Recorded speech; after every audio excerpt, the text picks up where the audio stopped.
izay tsikaritra tetỳ Ambositra ihany koa amin'izao farany herinandro izao. Nodiventiny ny rano natsakaina ary nahatsiaro afa-po ny filohan'ny filan-kevitra miaramila momba ny fiarovam-pirenena manoloana ilay fanaovana rangopoy ny tondrozotra. Alao ny antoavy izahay telo amby rahalahy tamin'ny latsinainy 28 février dia folo andro aty aoriana dia efa nahazo valiny izahay ary azo lazaina hoe nodiventiny rano natsakaina vosony na voarangotry iny zany voarangopoy ny fifanarahana ny tondrozotra dia misaotra ny rehetra izay namaly ny antso nanao an'iny rangopoy iny fa hita zao fa misy ny fahavononana eo amin'ny samy malagasy eo amin'ny mpanao politika ny tadiny vahaolana rehetrarehetra hoentina maranana amin'izay an'ity krizy zay efa manomboka manahirana sy mandreraka atsika malagasy. Manakambara ihany koa izy manoloana ny fametraha-pialany ny Premier Ministre lehiben'ny gouvernement sy ireo membre ny gouvernement izay tarihany. Misy ny resaka mandeha fa miaina ao anaty tany tsy misy fanjakana isika nanomboka omaly.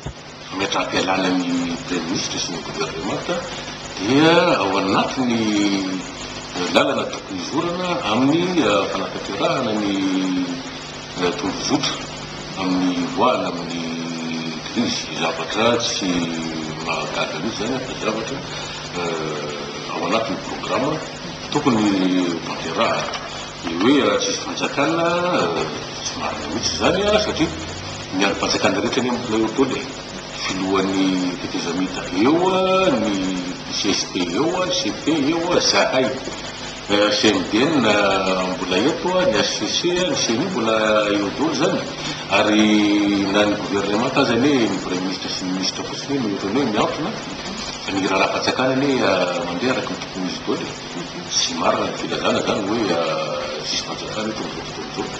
Ary farany dia nanentana ny rehetra ihany koa izy mba samy andray anjara amin'ny fanasoavana ity firenentsika ity.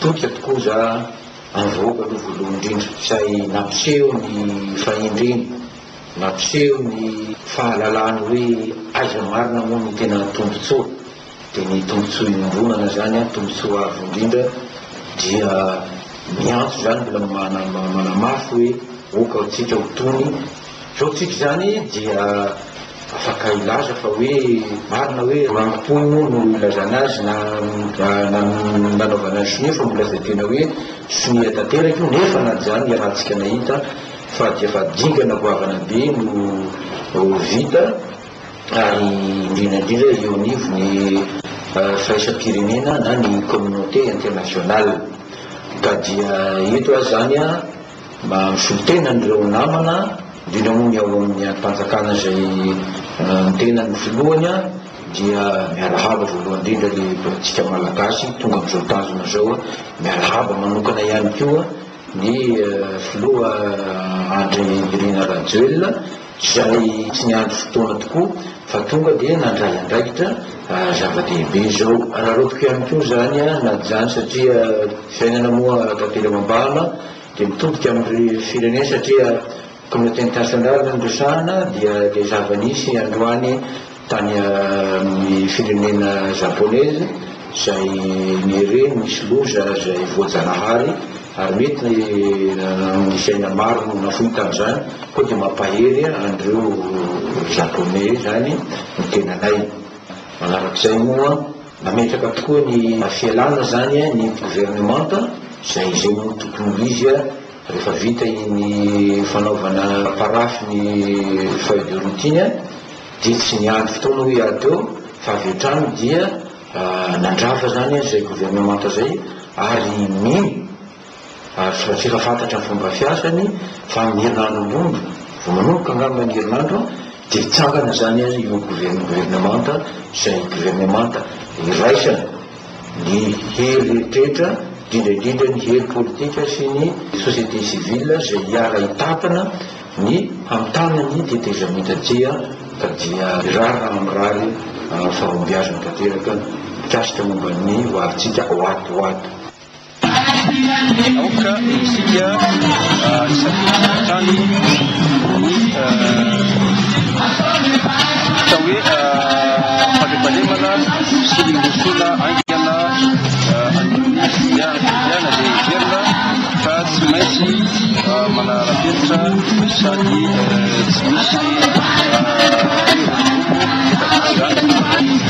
mikasika ny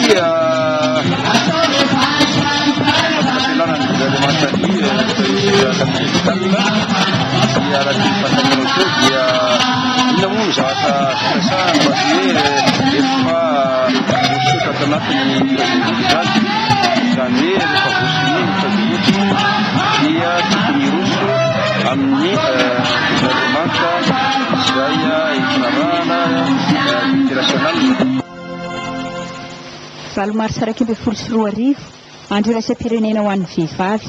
Toa ireo firenena rehetra eran-tany dia nanamarika izany sika eto Madagasikara fa ny loha hevitra nanentanana ny rehetra dia ny hoe vehivavy sy lehilahy miara-mentana hatrany fotony ho fampandrosoana sosialim-bahoaka. Ny maro an-tsetra no nisafidiana namarihana izany ny talata lasa teo.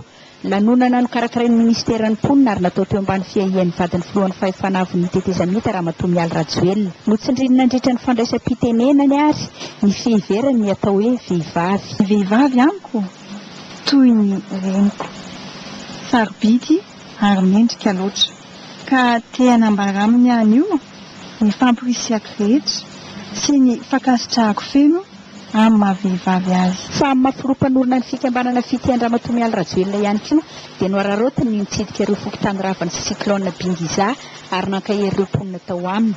Toa ny fokotany mora feno nahitana fianakaviana 750 ary notolorana vary sy kojakoja fampiasa andavanandro miampy fitaovana an-dakozia. 510 kosa ireo fianakaviana nahazo izany tao Antsahatra 2 ary ankonana 70 no nahazo izany tao Vatomasina. Tafiditra tao anaty fandaharam-potoana Ramatoa Mialy Rajoelina teto Maroantsetra koa ny fitsidiana ny hopitalim-bahoaka teto Antapitanana ka nanomezany kidoro misa 50 ary fanafody 520 bortra isan'izany antibiotika samihafa.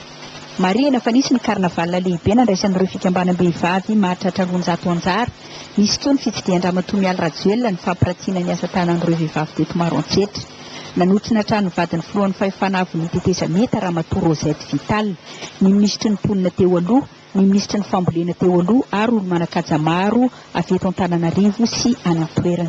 Famangena sy fitondrana fanampiana ho an'ireo vehivavy voafonja teny Tanimora no nanmarihany ny vehivavy avy eny anivon'ny filan-kevitra ambony ny tetezamita ny andro ny 9 Marsa 2024. Araka ny loha hevitra ento manamarika ty 9 Marsa ty dia nosafidiany izy reto manokana ny hitsidika ireo vehivavy sy reny mpianakaviana izay iharany ny famonjana ankehitriny. Nitarika reto vehivavy reto ary ny vadin'ny filohan'ny filan-kevitra ambony ny tetezamita Ramatoa Voangy Rasolosoa. Notron'ireo vehivavy mpitiambana anivon'ity androm-panjakana ity sy ireo vadiny tsirairay avy. Nanotrona ny fotoana ihany koa ny ministry ny fitsarana Ramatoa Christine Razana Mahasoa. Vary 4 gony, siramamy 2 gony ary savony 3 bortra no natolotra ho an'ireto vehivavy voafonja ireto izay misa 420 ka ny 30 amin'izy ireo dia mbola miandry fitsarana. Ny 20 kosa efa manatanteraka ny saziny ary 7 taona ny zoky indrindra. Mbola misy ihany koa ireo tsy ampy taona. Ato amin'ity fototiny misy vehivavy tena hoe mijaly betsaka zany ny problème mety hoe ampaherezana anazy dia tena izay ny tena mitondry anay hoe ampahery azy ireo zany mba hampitsaka azy ireo tsy mikivy fa mba ho toerana fandalovana fotsiny. Ireo mpandahateny dia samy nanasongadina ny maha andro lehibe ty 9 Marsa ity ka nosafidiana manokana ny fitsidiana ireo vehivavy sy reny mpianakaviana voafonja satria voaterina andao ny fianakaviany ny ankohonany ka misy fahabangana eo anivon'ny fiarahamonina. Misy moa ny fangatahan'ireto vehivavy voafonja manokana ny mba hijereny ny fitondrana tetezamita azy ireo amin'izao androny 9 Marsa izao.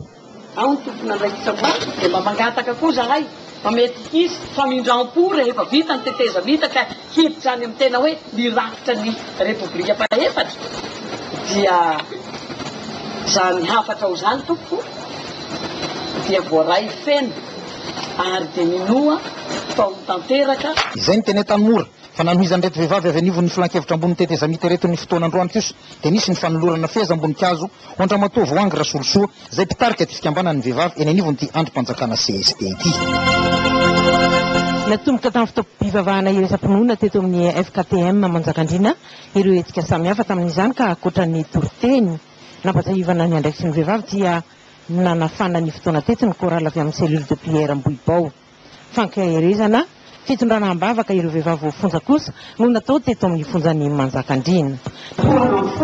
Manolona an'ireto zanaka ravavy rehetrareto ka mampahiranareo aravavisa matokisana Andriamanitra fa Andriamanitra tsy manahy anareo ary tsy manary anareo ary fantako la tamin'ira nataonareo teo dia fantako fa tena ao anatinareo ilay tompo ka noho izany dia mahereza ravavisa fikiriny de sosio fa izy sosio tsy hitondra losa koa ny zavatra toerana misy anareo zao fa omaly zao dia isy atanana ka mahereza matokisa fa Andriamanitra dia manolona anareo ary ny herin'ny fanamasina dia toetra tao amin'ity fonjy ity tsy ataontsika hoe fonjy fa araka ny teninareo teo hoe mifanabiazana no fanabiazana anareo. Nanolotra masinina fanjairana, fitoro, lovia, sotro sy ny sisa, koveta, savony, fotsimbary, fitafiana, indrindra fa ny baiboly. Miasa mantsy ny vehivavy eto amin'ny fonjany Manjakandriana ary notolorana voninkazo filena sy kolokoloana ihany koa izy ireo teto manjaitra ireo voafonja ireo. Naranty ny vokatra vokarin'ny vehivavy voafonja eto amin'ity fonjany Manjakandriana ity. Marihana fa ity ihany no hany fonja manokana ho an'ny vehivavy eto Madagasikara.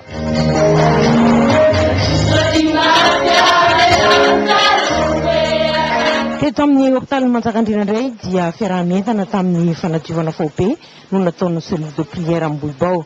Vokatry ny fiaraha-miasan'ny vondrombavaka ihany koa toa izay nataony tao amin'ny fonja dia nanolotra loko, lamba fitafy, lamba pandriana, lamba latabatra, sakafo, boky sy ny sisa ho an'ireo vehivavy tsy salama teto ny cellule de prière. Nanamarika manokana andron'ny 20 marsa teto Manjakandriana ny fambolena azo teto amin'ny manoloana ny Braony distrika dia ny azo mankali izany, azo natao hialokalofana rehefa rak'izay.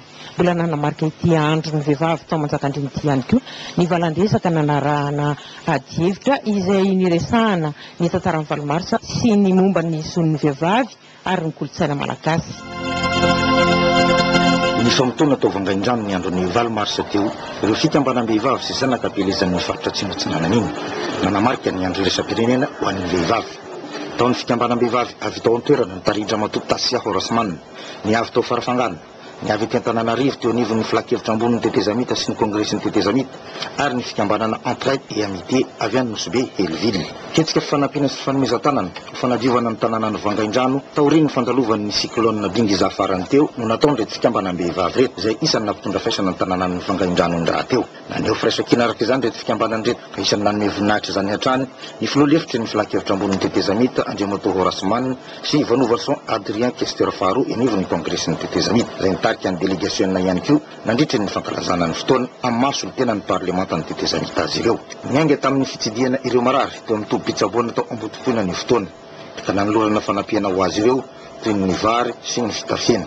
Ny toy tamin'ny diabena ny karnaval namakivaky ny tanàna ny vangain-drano ihany koa naraha ny fambolena voninkazo teo amin'ny tsangambatony ny mahery fo any an-toerana ary ny afara tamin'ny faninanana ara-panatanjahantena naranja basketball izay niona ny vehivavy etỳ Antananarivo teo anivon'ny filakevitra ambony Tetezamita sy ny tao vangain-drano mpampiatrano. Izao hetsika izao no natao hoy ny filoha-lefitry ny filakevitra ambony Tetezamita Andriamato Horasman dia entina indrindra hiaraha-mientana ny zanaky mifatry menanara ka hibanjana ny fampanosoana ny faritry vangain-drano iny izay tena mbola somary tratraka aoriana amin'izany lafi ny fampanosoana izany. Tsy adininy ihany koa ny saotra ny fitondrana Tetezamita tamin'ny fanampiana nataony tamin'ny vahoaka tamin'ny fandalovan'ny cyclone farany teo. Profon'izany hoy izy ny fahatongavan'ny filohan'ny fahifanavony Tetezamita nijery akaiky ny zavamisy sy nitondra fanampiana ho an'ny vahoaka ny vangain-drano tamin'ny fandalovan'ny Bingiza iny. Toy izany koa ny fahatongavan'ny varimora any an-toerana ankehitriny. Tsara ny orana dia tsy nasakan'ireo vehivavy nakalazany 20 marsa teto Mahajanga tapo-tanàna. Filarana namakivaky ny tanàna niainga teto amin'ny Zambikaila ny azony lapan'ny tanàna ka nifarina tao amin'ny tranobe ny kolotsainan'ny Mahajanga no nanamarana ny diabe izay nanaovany lalonana rehetra ny androneo. Vehivavy sy ny lehilahy miara-mientana hatrany ifotony ho fampandrosoana ny sosialim-bahoaka no hevi-dibe mibaribary sy ny voizina tamin'ity fankalazana ity raha ny manerany Madagasikara no resahana. Hita teto avokoa ireo olo manakaja toy ny filoha filan-kevitry ny Tetezamita sy ny lefitriny ary lehibe ny faritry ny Boeny sy ireo taleparitra isan-karazany izay nanotrona ireto vehivavy ireto. Fitaovam-pivavahana ho fangataham-pitahina no isantarana an'izany izay notarihin'ireo mpanompon'Andriamanitra toy ny pastora Saondra avy amin'ny MTM eto Mahajanga sy ireo namany. Ny andohan'olombelona no notoriana tamin'ny alalan'ny tenin'Andriamanitra mahakasika ny Adama sy Eva no nambaran'ireto pastora ireto. Na filomboninahitry ny fikambanana izay nandahateny manoloana an'ireto vehivavy dia nitatry ny zony izy ireo. Nambarany lehibe ny faritra kosa tamin'ny fandraisan'ny fitenenana fa efa misy ny fijerenan'ireo vehivavy. Profony izany ho izy ny fitondrana ny vehivavy ireo eny anivony sampandraharaha-mpanjakana izay nisy. Mirefy 704 sy 4 hektara ilay faritrala arovana ao Ambohijanahary. Io faritrala arovana eo dia tafiditra ao anatin'ny sistany iraisan'ireo faritry Bongolava, Melaky ary Menabe. Miteraka olana ny fiarovana azy ity ankehitriny satria dia manomboka miditra sy manorim-ponenana ao anatin'izany faritra arovana izany ireo mponina any amin'ny faritra manodidina. Ahina arak'izany ny apotika ity toerana arovana ity no ireo antony ireo. Araka ny fantatra mantsy dia efa amanjatony ireo hazo toy ny bedara avy amin'ny palisandra sy ny hazo ala efa tapaka. Manginy fotsiny ny fidiran'ireo fiara vaventy izay manimba ny tontolo iainana. Misy arak'izany ny fivoriana ny rahandreo avy ao ministeran'ny tontolo iainana sy ny ala, Gendarmerie-pirenena ary ireo solitenan'ny faritra. No fakafakaina aloha inona ny tena olana no adidina indray izy ary ahoana ny fomba nahatonga izany. Rehefa izany dia samy nanome soso-kevitra ny fampiarana ny lalàna efa misy toy ny fampiarana ny satan'ny faritra arovana satria araka ny mahafaritra arovana azy dia tsy azon'olon-tsotra hipetrahana na ravana ny faritra arovana ary farany dia ho amafisina ny fiaraha-miasany rehetra toy ny Gendarmerie-pirenena, ny sampandrara, ny sahanany tontolo iainana sy ny ala ary ireo faritra voakasika toy ny ao amin'ny faritry Bongolava, Menabe ary Melaky.